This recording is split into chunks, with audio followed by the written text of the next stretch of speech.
नमस्कार दोस्तों।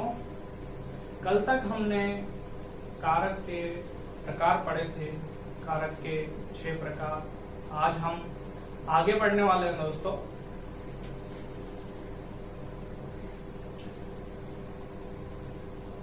ये उक्त कारक और अनुक्त कारक, दो कारक, उक्त और अनुक्त के बारे में हम जानते हैं दोस्तों। किसी भी वाक्य में जब उक्त कारक कर्ता उक्त हो, कर्म उक्त हो, करण उक्त हो, ये सभी कारक जब उक्त होते हैं तो इन सभी कारकों में प्रथमा विभक्ति का प्रयोग होता है। जैसे किसी भी वाक्य में कर्ता उक्त है तो उसमें प्रथमा विभक्ति का प्रयोग होगा। किसी वाक्य में करण उक्त है तो उसमें प्रथमा विभक्ति का प्रयोग होगा। इनमें से कोई सा भी कारक उक्त हो सकता है, और हमने जैसा कि पहले भी आपको बताया है, किसी भी वाक्य में केवल एक ही उक्त कारक होता है और उस उक्त कारक में हमेशा प्रथम विभक्ति का प्रयोग होता है। बाकी सभी जो बचे हुए कारक है उनमें वो सब अनुक्त कारक होते हैं, और अनुक्त कारक में इस प्रकार से विभक्तियां आती है दोस्तों। अब अनुक्त कारक को देखते हैं। सूत्र होता है कर्तरीकरणयोस तृतीया।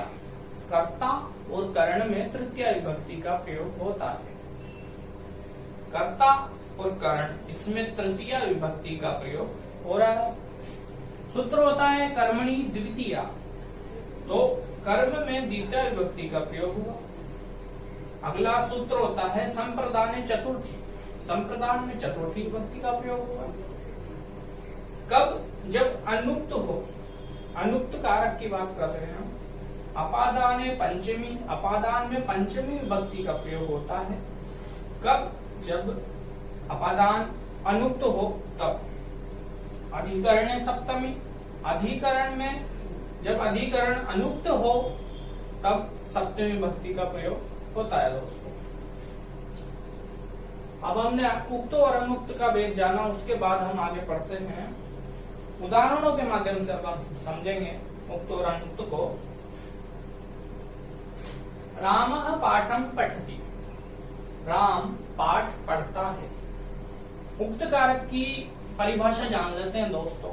ऐसा कोई भी शब्द जिसके अनुसार क्रिया में परिवर्तन हो जाए, क्रिया बदल जाए, तो वह कारक उक्त कारक कहलाता है। अब वो कारक, उक्त कारक कोई भी हो सकता है, चाहे तो कर्ता हो सकता है, कर्म हो सकता है, और उक्त कारक के अनुसार ही क्रिया आती है दोस्तों। ठीक है। रामः पाठं पठति, राम पाठ पढ़ता है, राम करता है, पाठ कर्म है और पठति क्रिया है। राम के अनुसार क्रिया आई है पठति। पाठम कर्म में द्वितीय विभक्ति हो गई है। क्यों? क्योंकि यहाँ पर कर्म अनुक्त है और अनुक्त कर्म में द्वितीय विभक्ति का प्रयोग होता है, तो ये द्वितीय विभक्ति हो गई। पठति क्रिया है, क्रिया आई है कर्ता के अनुसार। राम उक्त कारक है, राम पाठ पढ़ता है। अगर हम पाठ पढ़ता है ये वाक्य लिखे केवल, तो हमें पता नहीं है कौन पाठ पढ़ रहा है। एक तरह से ये अनुपयुक्त वाक्य लगता है, क्योंकि पाठ पढ़ रहा है लेकिन कौन पढ़ रहा है पाठ। अब हम कौन से प्रश्न करेंगे कि कौन पढ़ रहा है पाठ, तो राम पढ़ रहा है पाठ, इसीलिए। और जब राम को लिखेंगे हम तो इसका पूरा सही से अर्थ बैठता है और राम उक्त कारक हो जाएगा। अब यहाँ पर हमने रामो कर दिया, द्विवचन कर दिया, 2 राम हो गए। अब राम पाठ पढ़ता है, द्विवचन के अनुसार क्रिया आ गई, पठतः, पठति, पठतः, और पाठ कर्म वही रहा द्वितीय विभक्ति, क्योंकि कर्म अनुक्त है इसलिए द्वितीय विभक्ति रहेगी। और रामो, अगले वाक्य में रामाः पाठं पठति, बहुवचन कर दिया है। अब बहुवचन के अनुसार पठन्ति क्रिया आ गई, और पाठ अनुक्त कर्म है, अनुक्त कर्म में द्वितीय विभक्ति हुई दोस्तों। राम यहाँ पर उक्त कारक है दोस्तों, ये राम, रामो, रामा, ये उक्त कारक है दोस्तों। अब अनुक्त कारक को देख लेते हैं। रामेण ग्रंथः पठ्यते, राम ग्रंथ पढ़ता है, इसका यह अर्थ नहीं होगा दोस्तों। रामेण ग्रंथः पठ्यते, इसका अर्थ होगा राम के द्वारा ग्रंथ पढ़ा जाता है। अगला वाक्य, रामेण ग्रंथाः पठ्यन्ते, राम के द्वारा ग्रंथ पढ़े जाते हैं। ये ग्रंथ और एक ग्रंथः, ये बहुवचन हो गया दोस्तों। इसके अनुसार क्रिया आई है पठ्यन्ते, और यहाँ पर ग्रंथ में इसके अनुसार क्रिया आई पठ्यते। अब जिस भी वाक्य में आपको ये य नजर आ जाए तो समझ जाइएगा दोस्तों वो वाक्य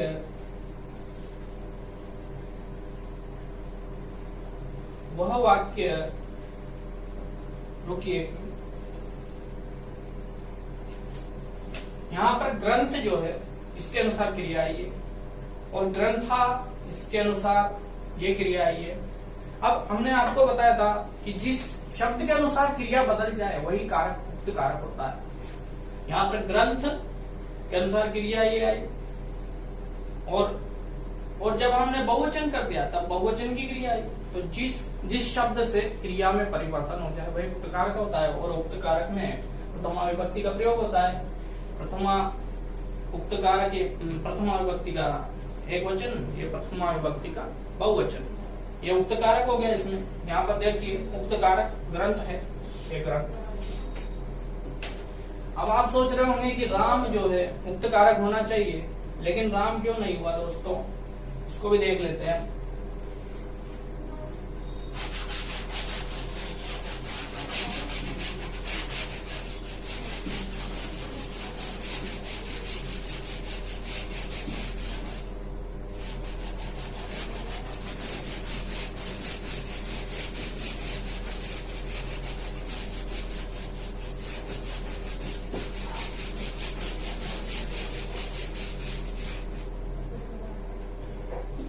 देखिए दोस्तों,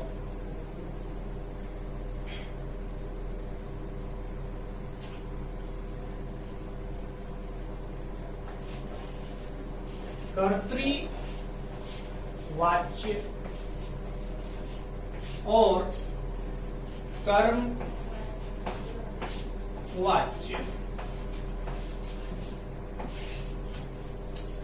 ये कर्तृवाच्य और कर्मवाच्य हमारे सिलेबस में टॉपिक है, रीट के सिलेबस में, और हमारे सिलेबस में कर्म भाववाच्य नहीं।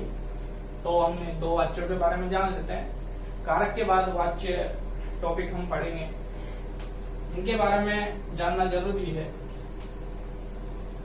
कर्तृवाच्य में क्या होता है दोस्तों, कर्ता जो होता है उसमें प्रथमा विभक्ति का प्रयोग होता है।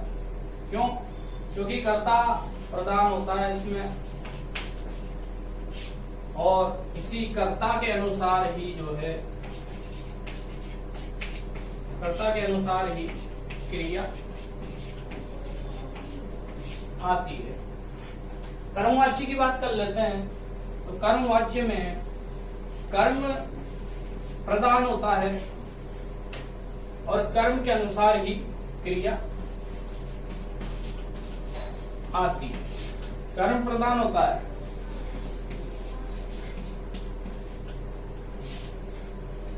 कर्तृवाच्य में कर्ता प्रधान होता है, और जो प्रधान होता है वो एक उक्त कारक भी कहलाता है।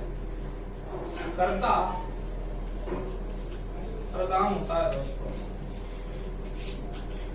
अब इस वाक्य में देखिए, इसमें कर्ता प्रधान है इसीलिए ये उक्त हो गया। इसमें कर्म प्रधान है इसलिए ये उक्त हो गया कर्म, और कर्म के अनुसार क्रिया आती है। ठीक है दोस्तों। और एक और बात,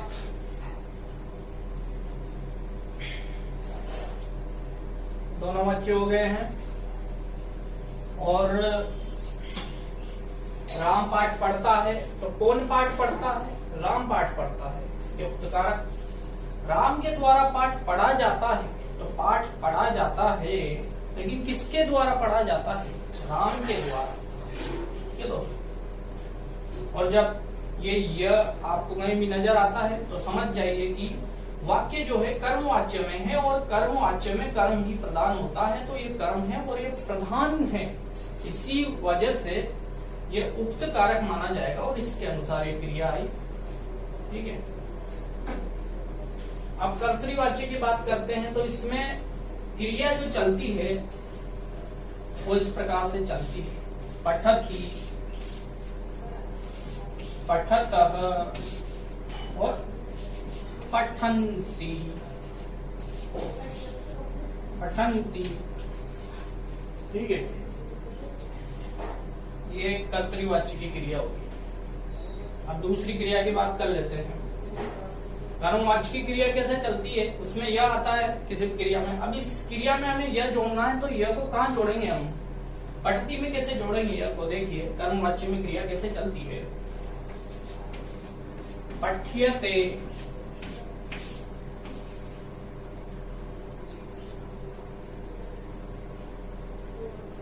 पठ्येते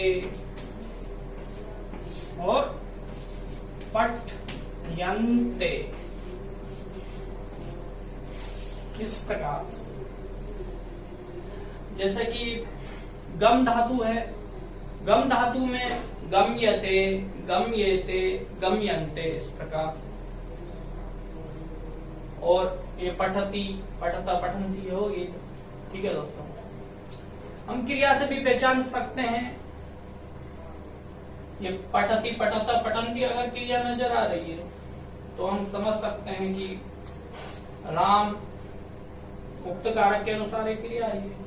और जब ये हमें नजर आ जाए यह, तब हम समझ सकते हैं कि ये क्रिया जो है कर्म के अनुसार आई है।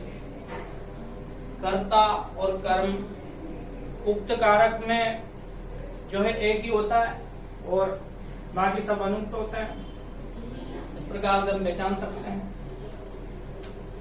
ठीक है दोस्तों, अब हम अगली कक्षा में कर्ता कारक को पढ़ेंगे। ये बेसिक नॉलेज थी अब तक। उम्मीद करता हूँ आपको समझ में आई होगी। अगली क्लास में मिलते हैं दोस्तों।